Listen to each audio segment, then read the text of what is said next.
I'm going to tell you something that took me decades to learn. Not because the information wasn't available, it was, but because nobody sat me down at 20 years old and said, here, these are the rules. Learn them now, apply them now, because the cost of not knowing them is going to compound just as surely as the returns from knowing them would have. I'm 57 years old. I've built businesses, lost money, made mistakes, and eventually figured out what actually works. And if I could go back and hand my 20-year-old self one piece of paper, one document that would genuinely change the trajectory of my financial life, it would contain exactly these 10 rules. You don't have to be 57 to learn them. You can learn them right now. And every year you apply them earlier than I did is a year of compounding you get that I missed. Let's go. Rule number 1, your income is not your wealth. This is the rule I wish someone had hammered into me at 20, because at 20, I conflated the two completely.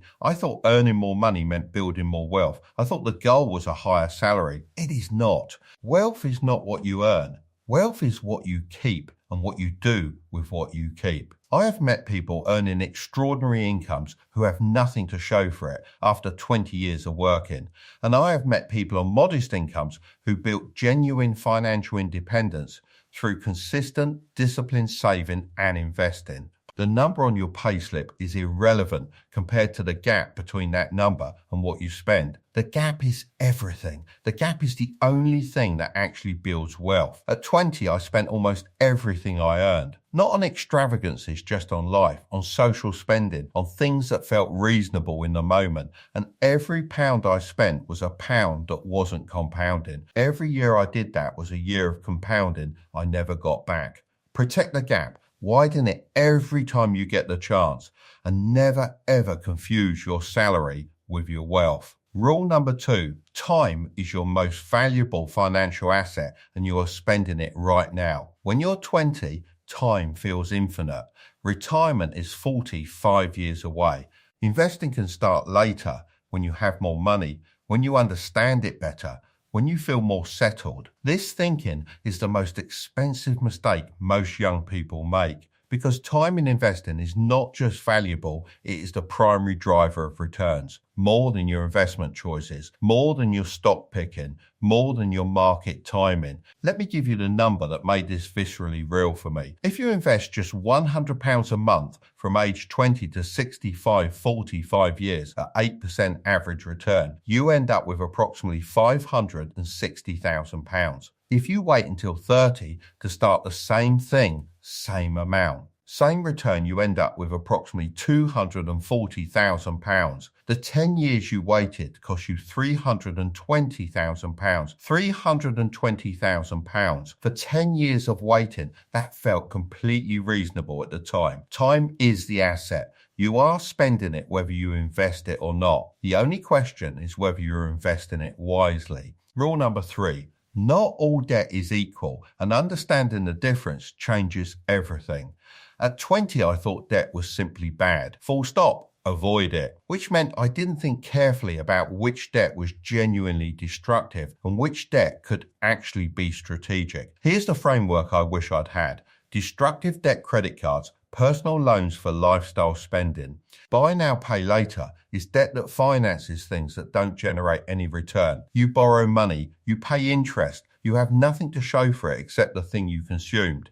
This debt destroys wealth. Attack it aggressively. Treat it as a financial emergency. Neutral to productive debt, a mortgage on a reasonably priced property, a business loan that generates more income than it costs. A student loan for a qualification with genuine earning power is debt that either builds an asset or generates a return greater than the interest cost. This debt is not inherently bad and doesn't always need to be rushed to pay off. The mistake most people make is treating all debt the same, either avoiding all of it unnecessarily, which can slow down asset acquisition, or not distinguishing destructive from productive, which allows high-interest consumer debt to quietly drain wealth for years. Know what you owe. Know the rate. Know whether it's building something or consuming something, and act accordingly. Rule number 4, lifestyle inflation is the silent killer of wealth. This is the rule that I see destroy the financial futures of otherwise smart, hard-working people more than almost any other. Here's how it works.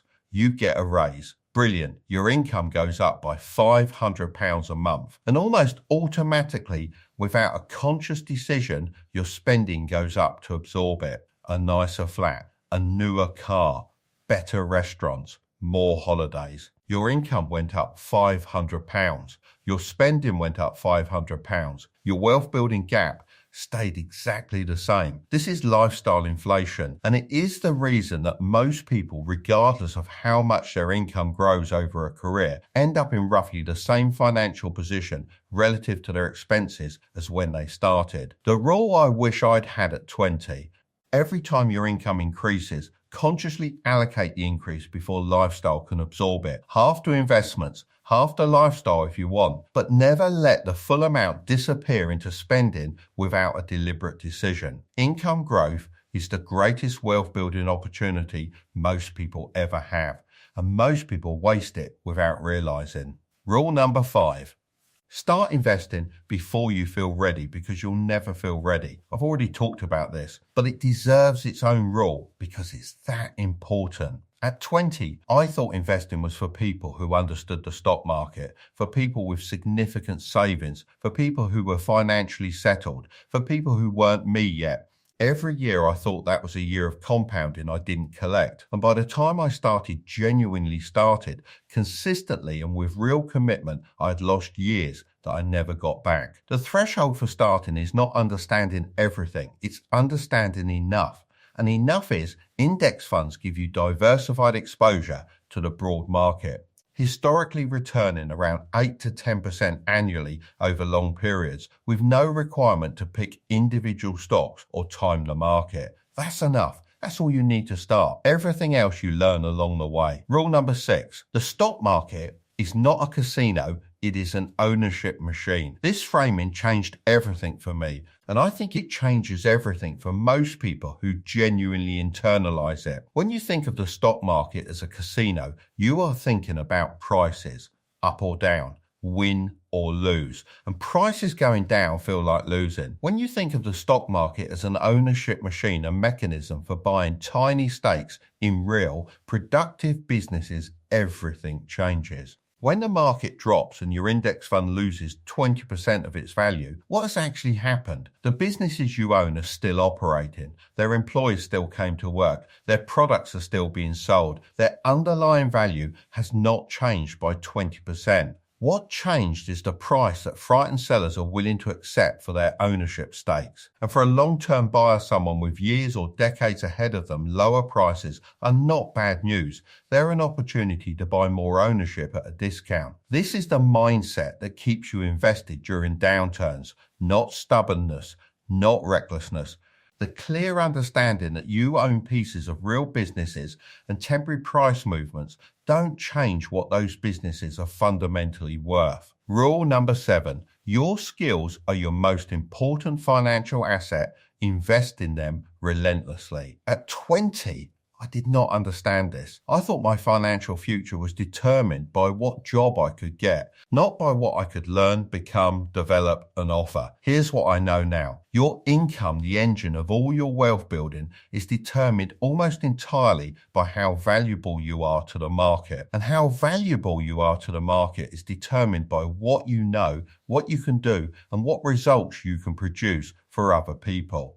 Every skill you develop is a permanent increase in your earning potential. Every book you read on a subject that matters to your financial future is an investment. Every course, every mentor, every hour of deliberate practice in an area the market values is compounding your future income. I spent years in my 20s treating learning as something that happened in formal education, something that was finished once I left school. That thinking cost me significantly. The people who consistently earn more over a career are not always the most talented. They are almost always the most continuously learning. The ones who are still developing skills at 40 that they didn't have at 30, still expanding what they can offer, still making themselves more valuable to the market than they were last year. Invest in yourself first, before the index fund, before the ESA, before anything, because everything else depends on your income, and your income depends on what you know and what you can do.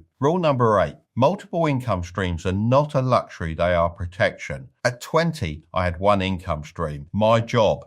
And like most people with one income stream, I was one bad month one redundancy, one health problem, one unexpected life event away from financial crisis. The shift to multiple income streams is not primarily about making more money. It is about removing the single point of failure from your financial life. A side income of even a few £100s a month changes your position fundamentally. It means one income stream drying up does not immediately threaten your ability to pay your bills. It means you have options that people with a single income stream don't have. And options, the ability to choose, to say no, to wait for the right thing, are one of the most valuable things money can buy. Build a second income stream, not necessarily a second job.